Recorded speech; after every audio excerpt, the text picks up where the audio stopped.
नमस्कार। खबरों की खबर में आपका स्वागत है।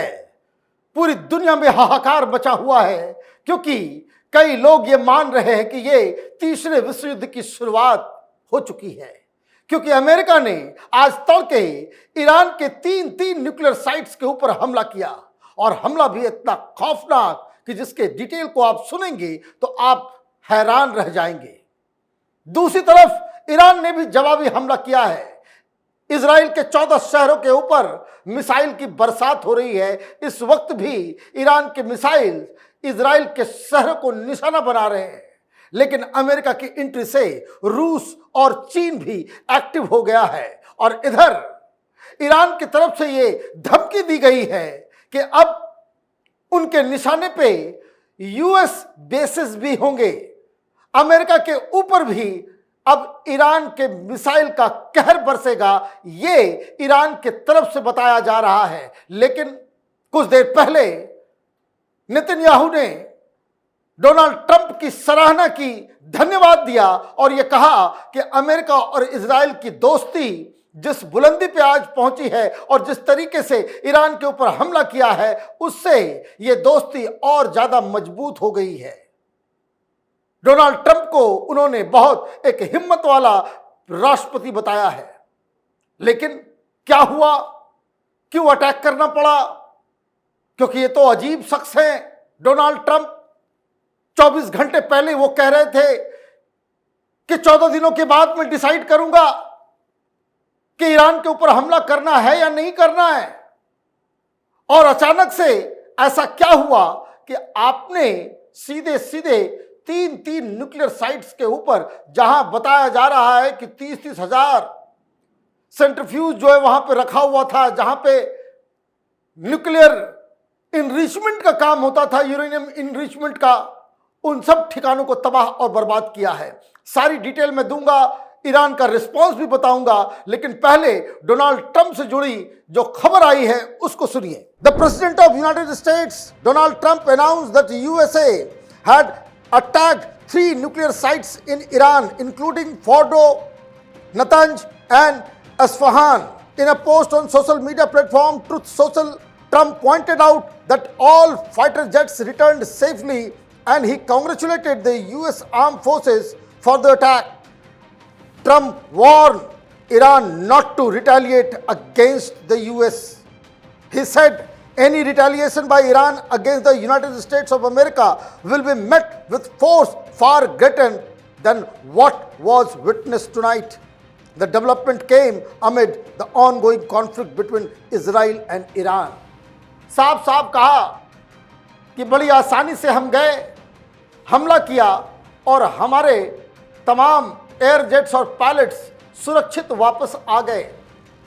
और साथ ही साथ ईरान को यह चेतावनी, ये धमकी दी है कि अगर इसके बाद ईरान ने कोई रिटेलिएशन में कोई एक्शन लिया, अमेरिका के किसी भी एसेट के ऊपर उसने हमला किया, तो जो कार्रवाई होगी वो पहले ही कह चुके हैं कि पूरे ईरान को मटिया मेट कर देंगे, उसका नामो निशान मिटा देंगे, और इतिहास की किताबों में फिर ये लिखा जाएगा कि कभी ईरान नाम का एक देश हुआ करता था। तो ये मामला इसलिए गंभीर है क्योंकि डोनाल्ड ट्रंप की एंट्री होने वाली है, अमेरिका इस युद्ध में आने वाला है, खामनाई को मारना है, उसका खात्मा करना है। इसको लेकर के पुतिन साहब भी सामने आए, चीन की तरफ से भी बयान आया, और इस हमले के बाद जो अपेक्षित था कि कई सारे मुस्लिम देशों ने इस हमले को कंडेम किया।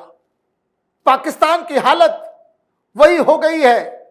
धोबी के कुत्ते वाली जो कहावत है कि धोबी का कुत्ता न घर का न घाट का, पाकिस्तान को समझ में नहीं आ रहा है कि उसके साथ कितना बड़ा गेम कर दिया डोनाल्ड ट्रंप ने।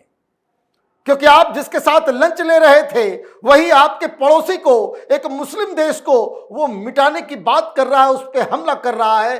तो ये जो मौलाना मुनीर है वो अब किस मुंह से पाकिस्तान की जनता के सामने बताएगा कि वो कितना बहादुरी का काम अमेरिका से करके आया है।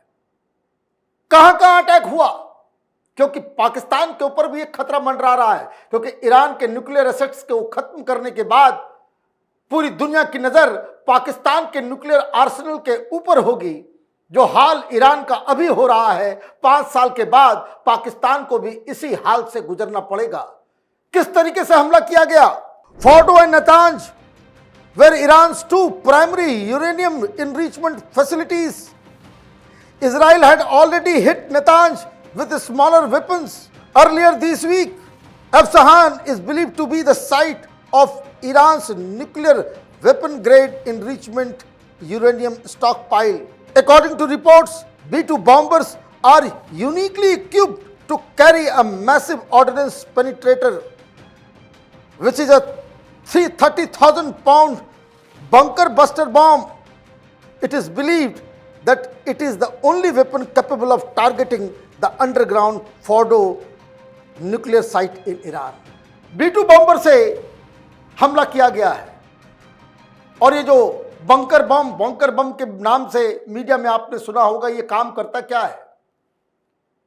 ये करता ये है, ये 30,000 पाउंड का होता है, जिसमें 27,000 पाउंड जो है वो विस्फोटक पदार्थ उसके अंदर होता है।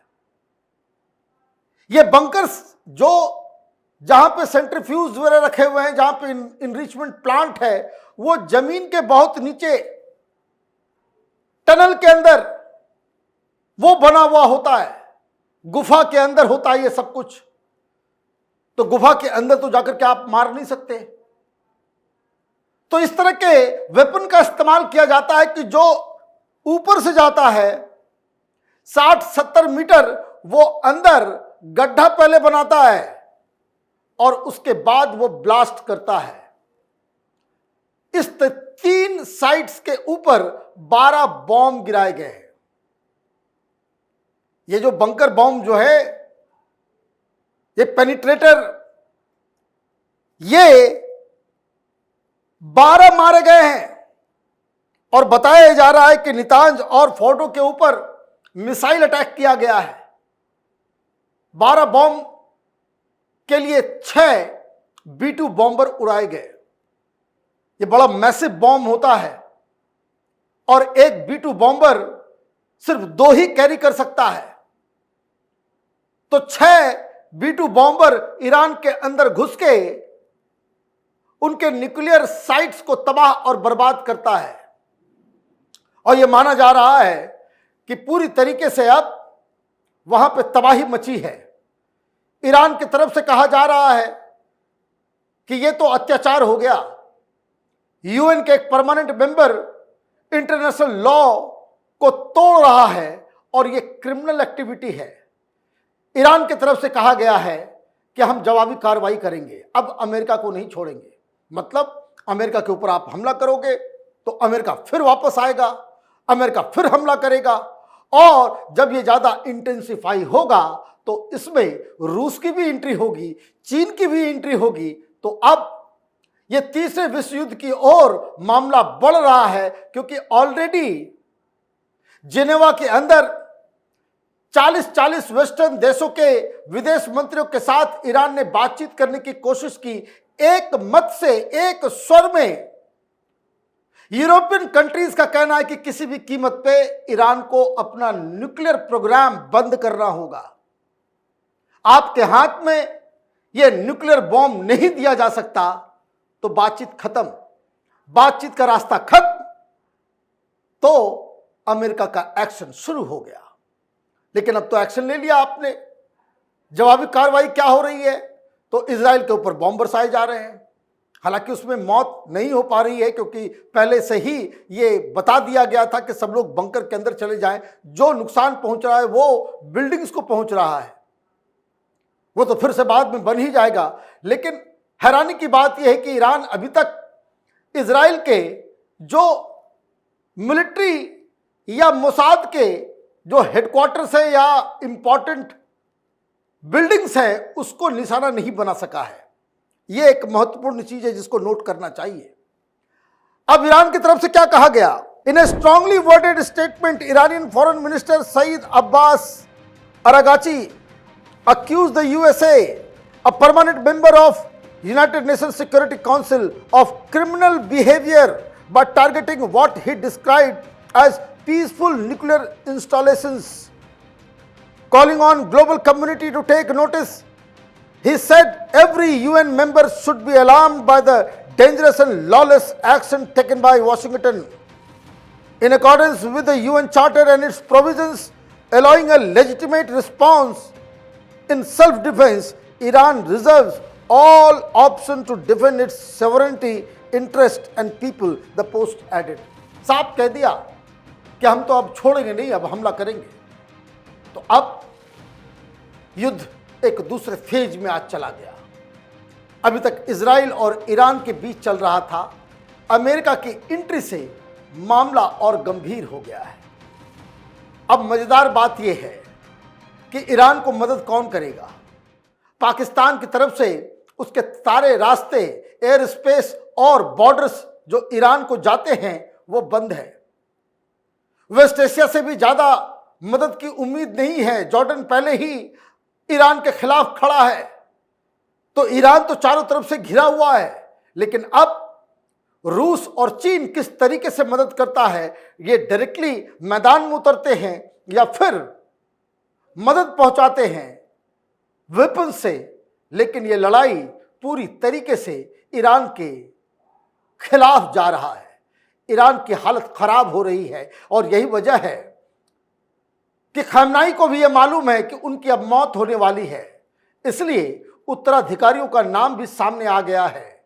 तो एक युद्ध जो ईरान की जिद कि उसे न्यूक्लियर वेपन चाहिए ताकि वो 57 मुस्लिम देशों का सरदार बन सके, ये जिद ईरान के लिए बड़ा घातक होता चला जा रहा है। बताया ये जा रहा है कि ईरान में रहने वाले कई सारे लोग अब खamenei को ही इसकी जिम्मेदार बता रहे हैं, और वो ईरानी जो यूरोप में रह रहे हैं या फिर अमेरिका में रह रहे हैं, ईरान के बाहर जितने भी ईरानियंस हैं वो अब शांति की गुहार लगा रहे हैं और ये कह रहे हैं कि ईरान की सरकार में अब बदलाव करने का समय आ गया है। तो ईरान की स्थिति आज की तारीख में सबसे नाजुक हो गई है। आप देखते रहिए कैपिटल टीवी। हमारे वीडियोस को लाइक कीजिए, शेयर कीजिए और हमारे चैनल को सब्सक्राइब कीजिए। धन्यवाद।